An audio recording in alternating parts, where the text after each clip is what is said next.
Di masa yang sangat jauh setelah wafatnya Nabi Adam, manusia mulai banyak dan tersebar di muka bumi. Mereka hidup berkelompok, membangun perkampungan, bercocok tanam, dan saling berdagang. Pada awalnya, seluruh manusia menyembah Allah, Tuhan yang satu. Mereka mengenal ajaran tauhid, berbuat baik, dan saling menolong. Namun setan yang sejak awal berjanji akan menyesatkan manusia tidak tinggal diam. Ia berusaha menggelincirkan manusia sedikit demi sedikit dengan tipu daya yang sangat halus agar mereka berpaling dari jalan kebenaran. Pada masa itu, terdapat beberapa orang yang sangat saleh dan dihormati karena kebaikan serta ketakwaannya. Nama mereka adalah Wad, Suwa, Yaguts, Ya'uq, dan Nasr. Orang-orang meneladani mereka, meniru perbuatan baik mereka, dan menjadikan mereka sebagai panutan. Tetapi, waktu berjalan dan ajal menjemput satu persatu dari orang-orang saleh itu. Setelah mereka meninggal, kaum mereka merasa kehilangan. Mereka ingin terus mengingat jasa dan kebaikan orang-orang saleh itu. Lalu, setan datang dengan tipu dayanya. Dalam hati manusia, setan berbisik lembut, "Buatlah patung-patung untuk mengenang orang-orang saleh itu, agar kalian tidak melupakan teladan mereka. Dengan melihat patung-patung itu, kalian akan lebih semangat beribadah." Maka manusia pun membuat patung-patung yang menyerupai wajah orang-orang saleh itu. Mereka memberi nama sesuai nama orang yang mereka hormati. Awalnya, patung itu hanya menjadi simbol kenangan, tidak untuk disembah. Namun, generasi demi generasi berlalu, dan ketika generasi pertama meninggal, setan kembali menanamkan bisikan baru di hati keturunan mereka. Ia berkata, "Nenek moyang kalian dahulu menyembah patung-patung ini untuk mendapat berkah dan pertolongan." Maka manusia pun mulai berdoa kepada patung-patung itu. Mereka meminta hujan, keberuntungan, dan keselamatan melalui batu yang mereka ukir sendiri. Itulah awal dari kesyirikan di muka bumi. Melihat keadaan itu, Allah memilih seorang dari mereka yang saleh, bijak, dan jujur. Dialah Nuh bin Lamik.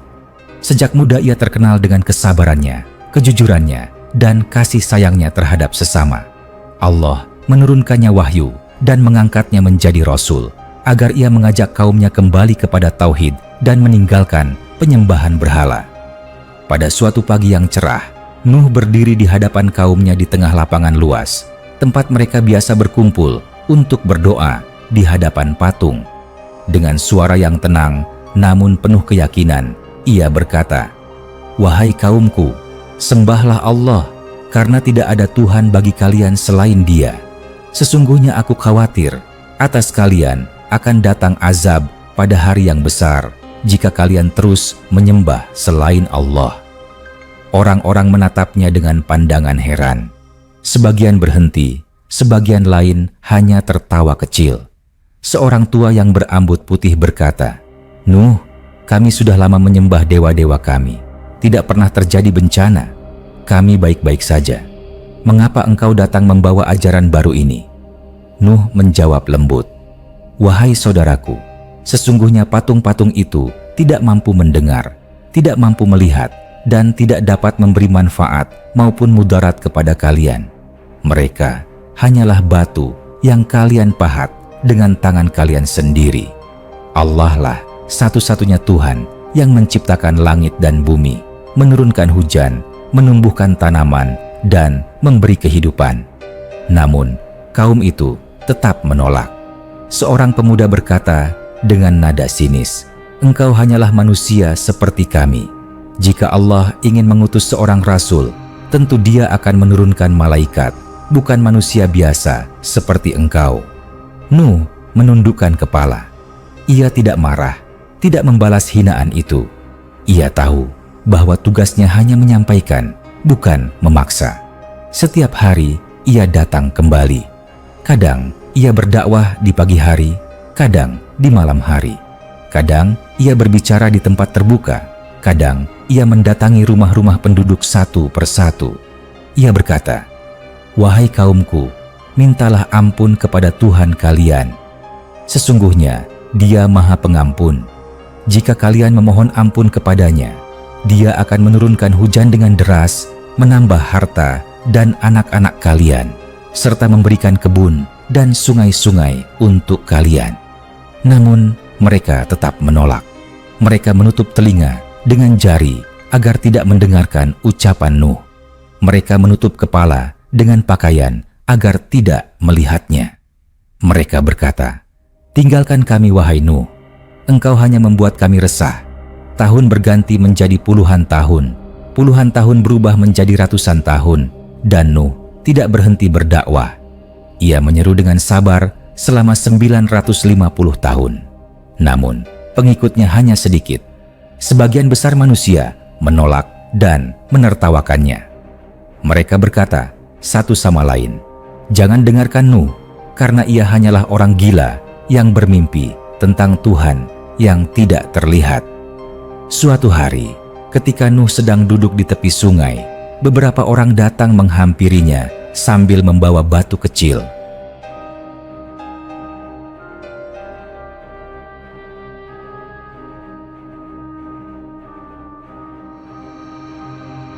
Mereka melemparkannya ke arah Nuh sambil berkata, "Inilah balasan bagi orang yang mengganggu ketenangan kami." Nuh hanya menunduk, menahan sakit, dan berkata, "Ya Tuhanku, ampunilah mereka, karena mereka tidak mengetahui apa yang mereka lakukan." Meskipun begitu, tetap ada segelintir orang yang tersentuh oleh perkataan Nuh. Mereka adalah orang-orang miskin yang tidak punya kuasa, tetapi memiliki hati yang lembut. Mereka berkata, "Kami mendengar kebenaran dalam ucapanmu, wahai Nuh. Kami beriman kepada Allah yang engkau serukan." Nuh tersenyum penuh syukur. "Segala puji bagi Allah yang telah membimbing kalian." Namun, kaum pembesar marah besar. Mereka berkata, "Apakah kami akan percaya kepada Nuh, padahal yang mengikutinya hanyalah orang miskin dan rendah?" Nuh menjawab, "Aku tidak akan mengusir mereka. Mereka adalah hamba Allah yang beriman. Jika aku mengusir mereka, siapakah yang akan menolongku dari azab Allah?" Para pembesar menatapnya dengan kebencian. "Wahai Nuh, jika engkau tidak berhenti, kami akan mengusirmu dari negeri ini." Nuh menjawab dengan tenang, "Jika kalian menolak ajaranku, maka aku berserah diri kepada Allah. Lakukanlah apa yang kalian sanggupi. Sesungguhnya Allah akan menolongku dari tipu daya kalian." Tahun demi tahun berlalu dan kaumnya semakin durhaka. Mereka berkata satu sama lain, "Jangan tinggalkan sembahan-sembahan kalian, terutama Wad, Suwa, Yaguts, Ya'uq, dan Nasr." Mereka bahkan membuat lebih banyak patung untuk disembah. Kesombongan mereka semakin menjadi-jadi. Anak-anak Nuh sendiri tidak semuanya beriman. Salah satunya, Kan'an, sering mengejek ayahnya. "Ayah, sampai kapan engkau berbicara tentang azab dan perahu? Dunia tetap indah, langit tetap cerah, sungai tetap mengalir. Tidak ada tanda-tanda azab yang engkau janjikan." Nuh menatap anaknya dengan mata penuh kasih. "Anakku, jangan tertipu oleh dunia. Jika engkau tidak beriman kepada Allah, engkau akan binasa bersama kaum yang zalim." Tetapi Kan'an tertawa dan pergi, meninggalkan ayahnya dengan hati yang hancur. Suatu malam yang sunyi, Nuh bangun dan berdoa kepada Allah. Ia meneteskan air mata dan berkata, "Ya Tuhanku, sesungguhnya kaumku telah mendustakanku. Mereka menutup telinga mereka dan menolak tanda-tandamu. Maka tetapkanlah keputusan antara aku dan mereka, dan selamatkanlah aku serta orang-orang yang beriman bersamaku." Allah kemudian menurunkan wahyu kepada Nuh. "Tidak akan ada lagi yang beriman dari kaummu selain orang-orang yang telah beriman. Maka janganlah engkau bersedih karena apa yang mereka perbuat. Bangunlah sebuah kapal di bawah pengawasan dan petunjuk kami, dan jangan berbicara kepadaku tentang orang-orang zalim itu, karena mereka pasti akan ditenggelamkan." Nuh pun mulai membangun kapal sesuai perintah Allah. Ia menebang pohon, memotong kayu, dan menyusunnya satu persatu. Orang-orang melewatinya dan menertawakan. "Wahai Nuh, Apakah engkau membangun kapal di tengah padang pasir? Apakah engkau sudah gila?" Nuh menjawab, "Jika kalian menertawakanku hari ini, maka suatu hari nanti aku akan menertawakan kalian sebagaimana kalian menertawakanku." Setelah bertahun-tahun, kapal itu pun selesai. Kapal besar dengan banyak ruang di dalamnya, cukup untuk menampung manusia, hewan, dan bekal makanan. Lalu Allah memerintahkan, "Masukkan ke dalam kapal itu setiap jenis makhluk hidup, sepasang-sepasang, jantan dan betina, serta keluargamu, kecuali mereka yang telah ditetapkan binasa." Ketika tanda-tanda azab datang, langit berubah gelap, awan tebal menggumpal, dan bumi memuntahkan air dari segala penjuru. Hujan turun deras tiada henti, sungai meluap, dan bumi terbelah mengeluarkan air. Lautan bergelora dan ombak naik setinggi gunung. Nuh memanggil anaknya dari atas kapal, "Wahai anakku, naiklah bersama kami, dan jangan engkau termasuk orang kafir." Kan'an menatap dari kejauhan dan menjawab, "Aku akan berlindung ke puncak gunung yang dapat melindungiku dari air ini." Nuh berkata dengan sedih, "Tidak ada yang dapat melindungi hari ini dari ketetapan Allah, kecuali orang yang dirahmatinya." Maka datanglah ombak besar di antara mereka dan menenggelamkan Kan'an. Air menutupi seluruh permukaan bumi hingga tidak ada yang tersisa selain orang-orang beriman di atas kapal. Setelah waktu yang lama, Allah memerintahkan bumi untuk menelan airnya dan langit untuk berhenti menurunkan hujan. Maka air pun surut perlahan. Kapal Nuh berlabuh di atas gunung yang tinggi. Nuh dan para pengikutnya turun dengan sujud syukur. Nuh berkata, "Segala puji bagi Allah yang telah menyelamatkan kami dari kaum yang zalim." Allah berfirman kepadanya, "Turunlah dengan keselamatan dan keberkahan untukmu dan keturunanmu." Maka dimulailah kehidupan baru di bumi dari keturunan Nuh dan para pengikutnya. Nuh menghabiskan sisa hidupnya dengan mengajarkan tauhid kepada anak cucunya hingga akhirnya ia wafat dalam keadaan beriman.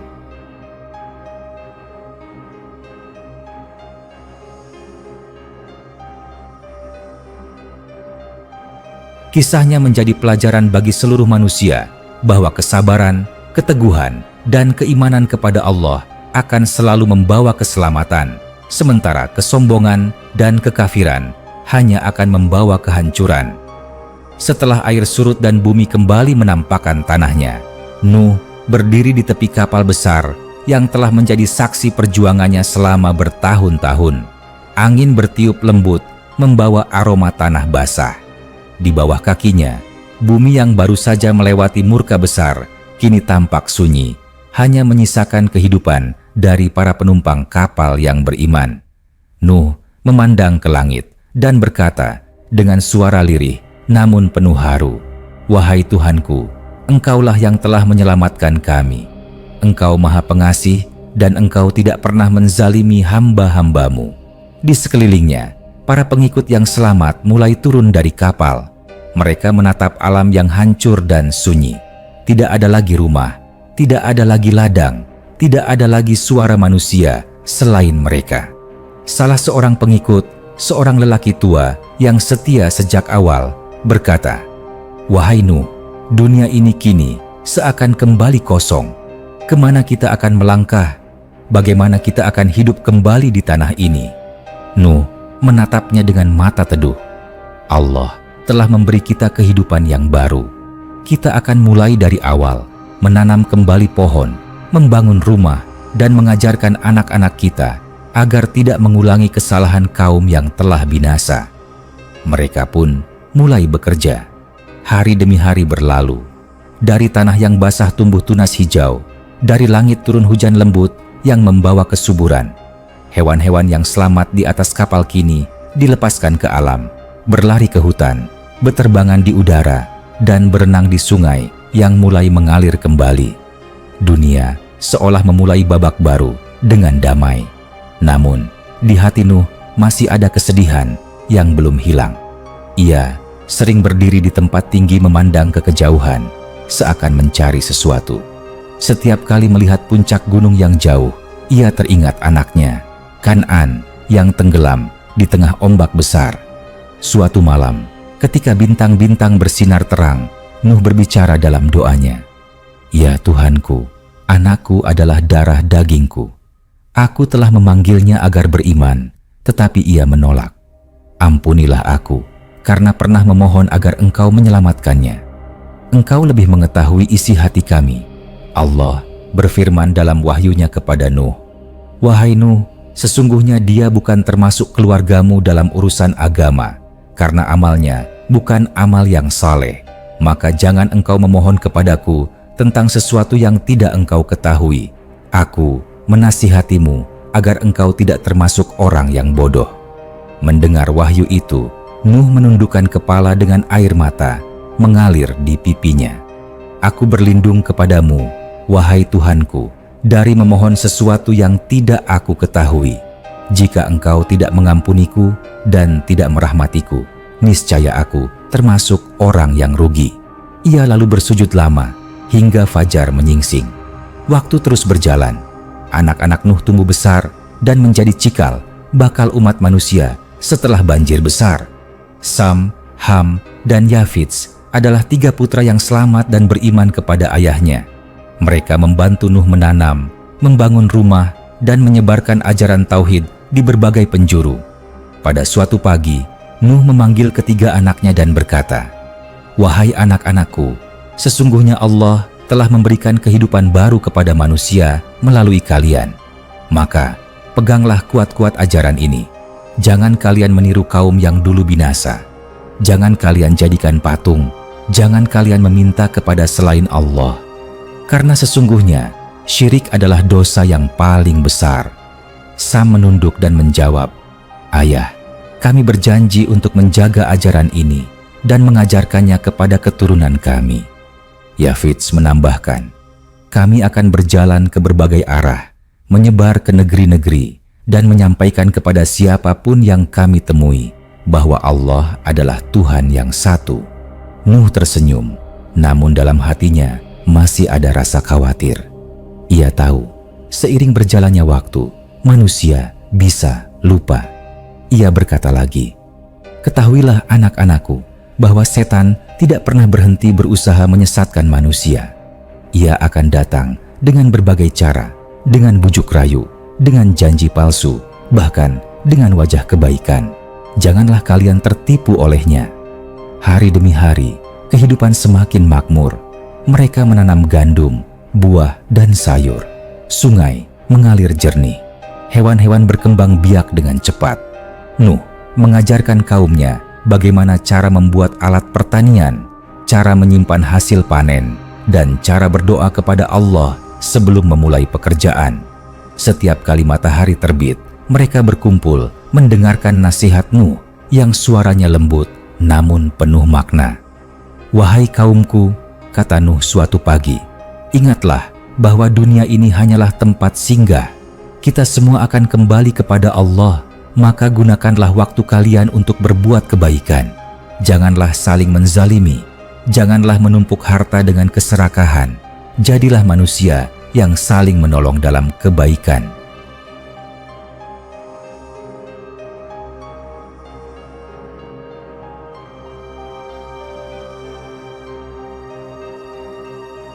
Para pengikutnya mengangguk dan menunduk penuh hormat. Mereka tahu betapa besar perjuangan Nuh untuk membawa mereka kepada jalan yang benar. Namun, waktu terus berjalan, tahun demi tahun, dan manusia kembali mulai banyak. Dari anak-anak Sam, Ham, dan Yafits, lahir berbagai keturunan yang tersebar ke seluruh penjuru bumi. Ada yang menetap di lembah, ada yang tinggal di tepi sungai, ada yang hidup di pegunungan. Suatu hari, ketika usia Nuh telah sangat tua, rambutnya memutih, dan langkahnya mulai lemah, ia memanggil cucu-cucunya untuk berkumpul. Mereka duduk melingkari tempat tidurnya. Cahaya matahari sore masuk melalui jendela, menerangi wajah tua yang penuh cahaya iman itu. "Wahai cucu-cucuku," ucap Nuh dengan suara lirih namun jelas, "aku akan meninggalkan kalian. Sudah sangat lama aku hidup di dunia ini. Aku ingin berpesan kepada kalian agar tidak melupakan apa yang telah aku ajarkan. Sembahlah hanya Allah. Jangan sekalipun kalian mempersekutukannya dengan apapun. Jika kalian berpegang pada tauhid, maka kalian akan selamat di dunia dan akhirat. Seorang cucunya bertanya dengan polos, "Kakek, apakah Allah akan mengirimkan Rasul lagi setelah engkau?" Nuh tersenyum, "Ya, akan datang Rasul-Rasul setelahku. Mereka semua membawa pesan yang sama, yaitu menyembah Allah semata dan meninggalkan kesesatan. Barang siapa mengikuti mereka, ia akan selamat. Barang siapa menolak, maka ia akan celaka, sebagaimana kaum yang dahulu binasa." Suasana hening. Angin sore berhembus lembut. Nuh memandang ke langit dengan pandangan penuh kedamaian. Ia menutup matanya dan berdoa untuk terakhir kalinya. "Ya Tuhanku, jadikanlah dunia ini tempat kebaikan bagi keturunanku, dan jadikanlah mereka orang-orang yang Engkau ridai." Beberapa hari kemudian, Nuh wafat dalam keadaan tenang. Kaumnya menangis dan memakamkannya dengan penuh penghormatan. Mereka mengenangnya sebagai manusia yang paling sabar dan paling teguh menghadapi ujian. Suaranya yang dulu selalu menyeru, "Sembahlah Allah," kini menjadi kenangan yang abadi. Setelah kepergian Nuh, anak-anak dan cucunya melanjutkan kehidupannya. Namun, seiring berjalannya waktu, manusia kembali mulai lupa. Mereka membangun kota-kota besar, mereka membuat patung, mereka menyembah matahari, bulan, dan bintang. Setan kembali menebar tipu daya. Hingga berabad-abad kemudian, Allah kembali mengutus rasul-rasul lain untuk mengingatkan manusia, sebagaimana dahulu Nuh mengingatkan kaumnya. Nuh tetap menjadi teladan. Namanya disebut dalam kitab-kitab suci. Kisahnya diceritakan dari generasi ke generasi. Ia adalah simbol kesabaran, keteguhan, dan keikhlasan dalam menjalankan perintah Tuhan, meski ditolak, dihina, dan disakiti oleh kaumnya sendiri. Jika kita mendengarkan kisahnya dengan hati yang terbuka, kita akan mengerti bahwa hujan besar dan banjir bukan sekadar kisah azab, tetapi juga lambang dari penyucian dunia, dari kesombongan dan kesesatan manusia. Setiap tetes air hujan yang turun kala itu adalah peringatan agar manusia tidak meninggalkan kebenaran. Dan di setiap hati yang beriman ada sedikit dari semangat Nuh yang tetap hidup, semangat untuk menyeru kepada kebenaran meski dunia menertawakan, semangat untuk bersabar meski manusia menolak, dan keyakinan bahwa janji Allah selalu benar. Maka berbahagialah orang yang meneladani Nuh, karena ia telah menanamkan akar keimanan yang tidak akan pernah mati hingga akhir zaman. Setelah Nuh wafat, anak-anaknya yaitu Sam, Ham, dan Yafits hidup menyebar ke berbagai penjuru bumi. Mereka membawa serta ajaran ayah mereka tentang menyembah Allah, berbuat baik kepada sesama, dan menjauhi kesombongan. Dunia kembali ramai oleh keturunan mereka, dan setiap wilayah memiliki bahasa, adat, serta cara hidup yang berbeda. Sam tinggal di daerah yang subur dan hijau. Dari keturunannya lahirlah banyak bangsa yang berilmu dan beradab. Mereka hidup dengan penuh kesederhanaan, saling membantu, dan memegang teguh ajaran tauhid yang diwariskan oleh Nuh. Ham menetap di tanah yang hangat di selatan, di mana matahari bersinar terik sepanjang tahun. Keturunannya banyak menjadi pelaut dan pedagang. Mereka kuat, tangguh, namun seiring waktu sebagian mulai lupa kepada ajaran Nuh. Adapun Yafits pergi ke daerah yang luas di utara, di mana musim dingin panjang dan tanahnya keras. Keturunannya banyak membangun perkampungan yang besar, dan sebagian dari mereka menjadi pengembara yang berpindah-pindah. Masa demi masa berganti. Keturunan Nuh tumbuh menjadi bangsa-bangsa yang banyak dan beragam. Namun, semakin banyak manusia, semakin kuat pula godaan dunia. Di antara mereka muncul orang-orang yang mulai sombong dengan kekuasaan dan harta. Mereka berkata, "Kami tidak butuh berdoa kepada Tuhan. Kami kuat, kami mampu menguasai bumi." Maka lambat laun, tauhid mulai pudar di sebagian hati manusia. Namun, Masih ada segelintir orang yang setia pada ajaran Nuh. Mereka berkumpul setiap malam di tempat yang sunyi, membaca kembali nasihat-nasihat yang diajarkan oleh leluhur mereka.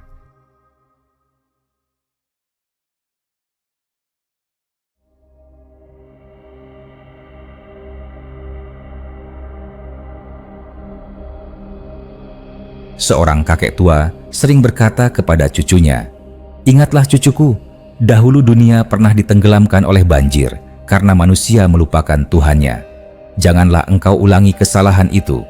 Sembahlah hanya Allah, karena Dialah yang memberi kehidupan dan kematian."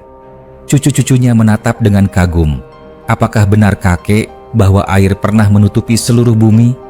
Sang kakek mengangguk dengan mata berkaca-kaca. "Benar, wahai cucuku, air naik setinggi gunung dan hanya mereka yang beriman bersama Nuh yang selamat. Kapalnya berlabuh di gunung yang tinggi. Dari merekalah kita semua berasal. Maka janganlah engkau lupakan nama Nuh, karena ia adalah ayah kita dan nabi kita." Waktu terus berjalan. Seiring bertambahnya generasi, sebagian manusia mulai menganggap kisah itu hanya dongeng. Mereka berkata, "Itu hanyalah cerita orang-orang tua. Tidak mungkin dunia ditenggelamkan air.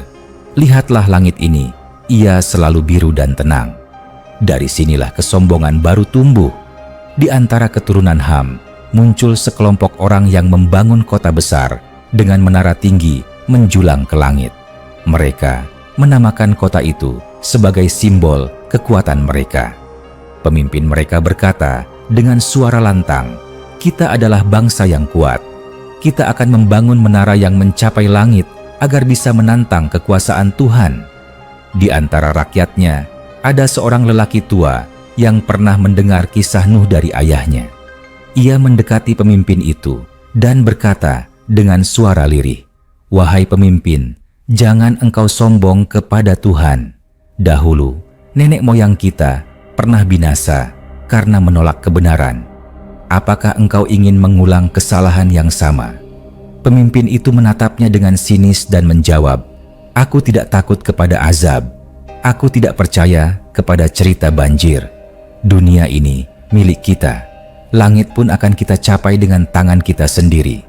Lelaki tua itu menunduk dan pergi dengan hati yang sedih.